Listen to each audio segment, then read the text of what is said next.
Good morning all of you. प्यारे बच्चों, जैसे हमारी सीरीज चल रही है ये जो अभी प्राचीन इतिहास की जो चल रही है, इसमें हमारी कई सारी वीडियो हो चुकी हैं। इसी उसमें जो हमने ये पर्पज़ लिया है इसका DSSB, PGT, PGT और जो हमारे जनरल एग्ज़ाम है उनके लिए जो भी इतिहास से संबंधित क्वेश्चन आते हैं उन सभी एग्जामों के लिए बहुत ही महत्वपूर्ण सीरीज है ये। और इसमें वो क्वेश्चन लिए गए हैं जो अधिकतर एग्जामों में आए हुए हैं। चलिए आइए शुरू करते हैं।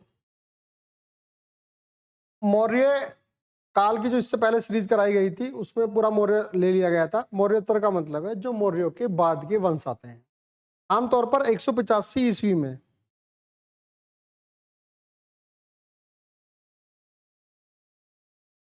185 ईस्वी में वहां क्या हुआ था, और जो मौर्य वंश का अंतिम राजा था वृहद्रथ, उसकी हत्या पुष्यमित्र शुंग ने कर दी थी।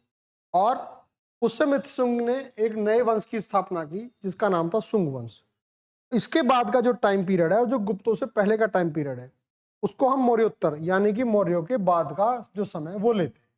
तो ये जो मौर्योत्तर समय है ये हमारा 185 ईसा पूर्व से लेकर 319 ईसा पूर्व तक बैठता है। उसके बाद में गुप्त काल आएगा। तो इसमें जो जो वंश आते हैं, जैसे इसमें शुंग वंश आता, कर्ण वंश आता, इन सब के बारे में इंपॉर्टेंट क्वेश्चन लिए गए हैं।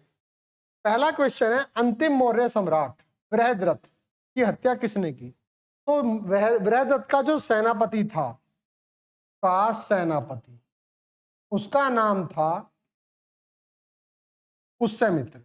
और पुष्यमित्र ने मौका देखकर उसकी हत्या कर दी और एक नए वंश की स्थापना कर दी जिसका नाम था शुंग वंश। यानी कि पुष्यमित्र का पूरा नाम क्या है? पुष्यमित्र शुंग। शुंग वंश की स्थापना किसने की? तो ये क्वेश्चन ये है, पुष्यमित्र ने स्थापना की, पुष्यमित्र ने इसकी हत्या की। नेक्स्ट क्वेश्चन है, कण्व या कर्ण वंश यानी कि जो शुंग वंश के बाद का जो वंश आया, शुंग वंश के बाद में, उसका जो संस्थापक है वो कौन है? वासुदेव। तो वासुदेव ने कर्ण वंश की स्थापना की। सातवाहन या आंध्र सातवाहन वंश की स्थापना किसने की?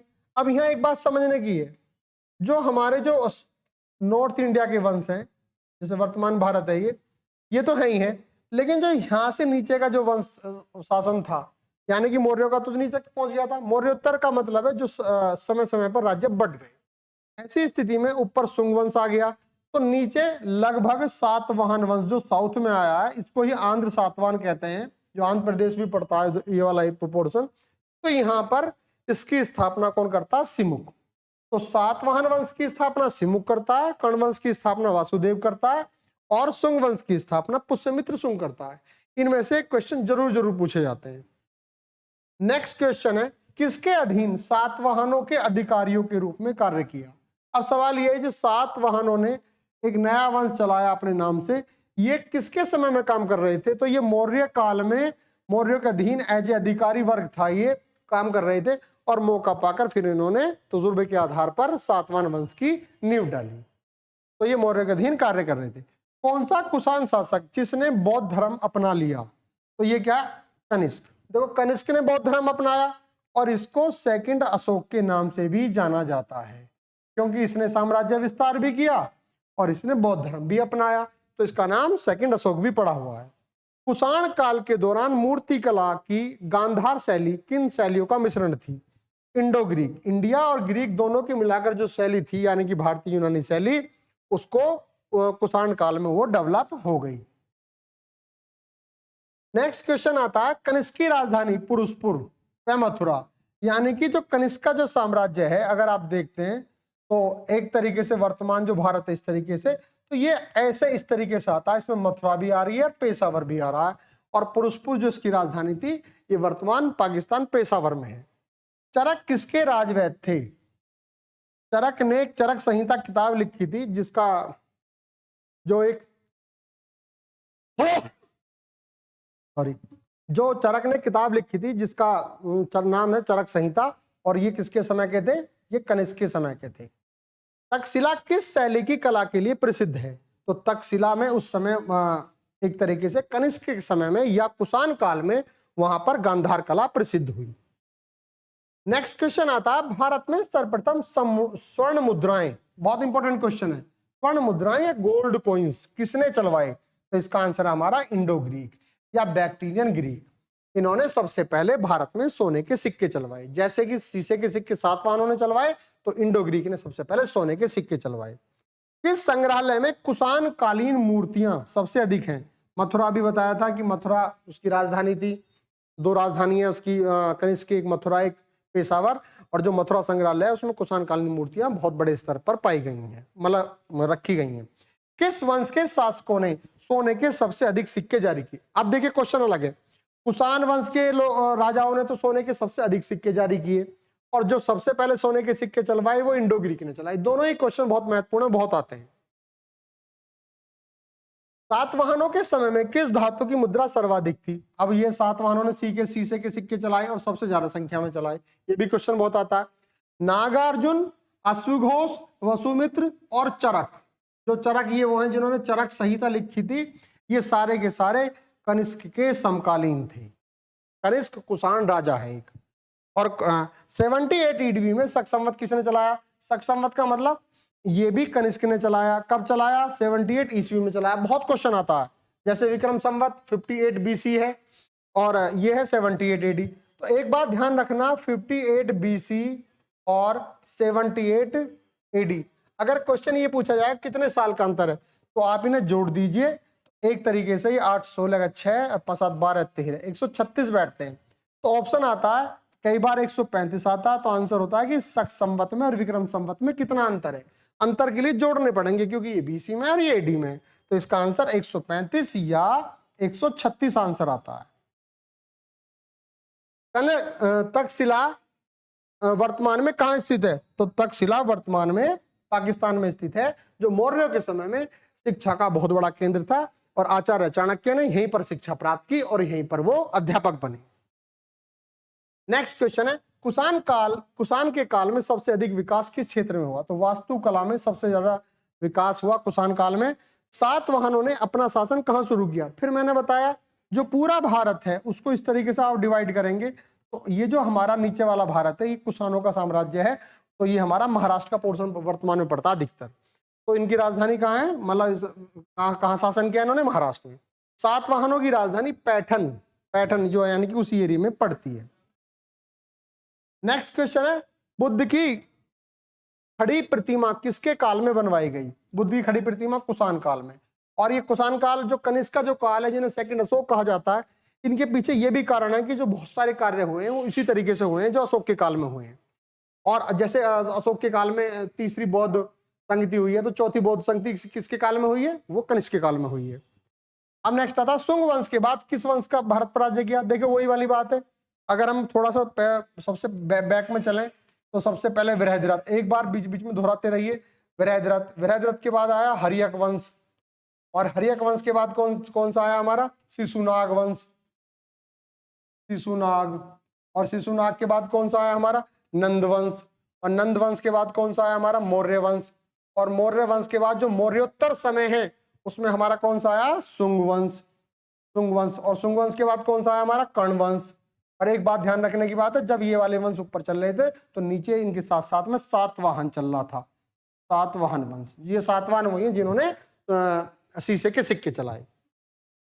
नेक्स्ट क्वेश्चन है, किस चीनी जनरल ने कनिष्क को हराया? तो देखो भाई याद रख लो, ये आंसर पांचाओ है। पांचाओ चीनी जनरल था जिसने किसको हराया था? राजा कनिष्क को हराया था। नेक्स्ट क्वेश्चन है, कनिष्क बौद्ध धर्म की किस शाखा का अनुयायी था? कनिष्क के समय में बौद्ध धर्म 2 भागों में बट गया। एक हीनयान, हीन का मतलब छोटा, यान का मतलब यान, मतलब एक तरीके से जैसे हमारा वायुयान होता है, और दूसरा होता है हमारा महायान। जो लोग थोड़ा तरक्की पसंद थे वो महायान को मानने लगे, जो लोग रूढ़िवादी थे वो हीनयान को मानने लगे। तो जो कनिष्क था वो महायान का समर्थक बना। प्राचीन भारत के महान व्याकरण विद्वान पतंजलि किसके दरबार में थे? पुष्यमित्र शुंग के दरबार में पतंजलि थे, जिन्हें मतलब पतंजलि का अपना अच्छा खासा नाम है, और इन्हें एक तरीके से पतंजलि एक वो आपने वो सुना होगा, दर्शन भी सुना होगा, जो योग दर्शन है, तो योग दर्शन के जो प्रणेता हैं वो पतंजलि कहलाते हैं। भारत में किसके द्वारा पहली बार सैनिक शासन व्यवहार में आया गया? अब सैनिक शासन का मतलब क्या है? जहां सारी चीज सेना के बल पर की जा रही हो, सेना का बहुत ज्यादा इन्वॉल्वमेंट हो, तो वो इंडो ग्रीक का जो शासन था उसमें ये व्यवस्था आई। नेक्स्ट क्वेश्चन है, ईसा पूर्व दूसरी सदी के आरंभ में उत्तरी अफगानिस्तान में किसका शासन था? तो ये जो उत्तरी अफगानिस्तान का जो एरिया है बैक्टीरिया है, तो इसे बैक्टीरियन कहते हैं हम।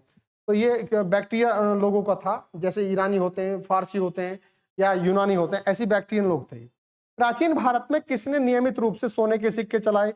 नियमित रूप से सोने के सिक्के कुषाणों ने चलाए, सबसे ज्यादा संख्या में भी इन्होंने चलाए, लेकिन सबसे पहले इंडो ग्रीक ने चलाए। ये अंतर याद रखना।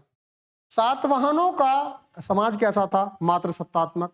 आपने सुना होगा गोमती पुत्र सतकर्णी, तो गौतमी पुत्र सतकर्णी लग रहा है जैसे गौतमी आ रहा है शब्द, तो माँ का नाम पहले आ रहा है। तो ये जो सातवाहन वंश जो नीचे साउथ में राज कर रहे थे, तो ये कैसा वंश था? एक तरीके से मात्र सत्तात्मक था, ना कि पितृ सत्तात्मक। कनिष्क किस जाति से संबंधित थे? तो चीन की जो कई सारी जातियां पड़ती थी उनमें से एक यूची ट्राइब थी, यूची ट्राइब। तो जो कनिष्क का जो वंश था वो यूची ट्राइब से आता है।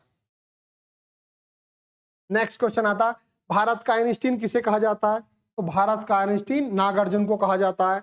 पुष्यमित्र किस धर्म के समर्थक थे? तो पुष्यमित्र शुंग ब्राह्मण धर्म के समर्थक थे, और ब्राह्मण धर्म का प्रोत्थान भी कहीं ना कहीं इनके समय में हुआ, हिंदू धर्म का। यानी कि बेसनगर में स्थित गरुड़ स्तंभ का निर्माण किसने कराया? तो देखिए गरुड़ स्तंभ का निर्माण करा हेलियोडोरस, ये याद रखना, हेलियोडोरस, हेलियोडोरस। नेक्स्ट क्वेश्चन आता है, गार्गी संहिता क्या है? तो गार्गी संहिता एक ज्योतिष ग्रंथ है। नेक्स्ट क्वेश्चन है, कुषाण काल में भारतीय और ग्रीक शैली के मिश्रण से विकसित कला विद्यालय किस नाम से? देखो भाई, गंधार कला जो थी, गंधार शैली जो थी, वो एक तरीके से भारतीय और ग्रीक शैली का मिश्रण है, तो इसलिए गंधार शैला है और शैली है, कला है, और ये कनिष्क कुषाणों के काल में बहुत डेवलप हुई। कुषाण वंश के प्रसिद्ध राजा का नाम बताइए। कुषाण वंश के प्रसिद्ध राजा का नाम कनिष्क है, जिसे सेकंड अशोक के नाम से भी जाना जाता है, जिसके समय में चौथी बौद्ध संगति हुई थी। कनिष्क किस वर्ष में राज सिंहासन पर बैठे? 78 ईस्वी में बैठे, और 78 ईस्वी में इन्होंने शक संवत चलाया। नेक्स्ट क्वेश्चन है, शक संवत किसने और कब शुरू किया? तो कनिष्क ने शुरू किया और 78 ईस्वी में शुरू किया। बहुत इंपॉर्टेंट है, बहुत एग्जाम पूछा था। बौद्ध धर्म का संरक्षक कुषाण शासक कौन था? कनिष्क था, यानी कि कनिष्क ने बौद्ध धर्म अपना लिया था, सेकंड अशोक भी कहा गया इसी वजह से, और इनके काल में चौथी बौद्ध संगति भी हुई। कला की गंधार शैली किसके शासन काल में पनपी थी? कला की गंधार शैली, अब वही वाली बात है, अभी थोड़ी देर पहले बताया था, जो इंडो और ग्रीक एक तरीके मिश्रण से भारतीय यूनानी क्वेश्चन जो अभी आया था का मिला जुला रूप था, वो हमारी गंधार कला थी, गंधार शैली थी। तो गंधार शैली जो चरम सीमा पर पहुंची वो आपकी कनिष्क, राजा कनिष्क के समय में पहुंची। भारतीय और यूनानी कला के अभिलक्षणों को समन्वित करने वाली कला शैली का नाम क्या है?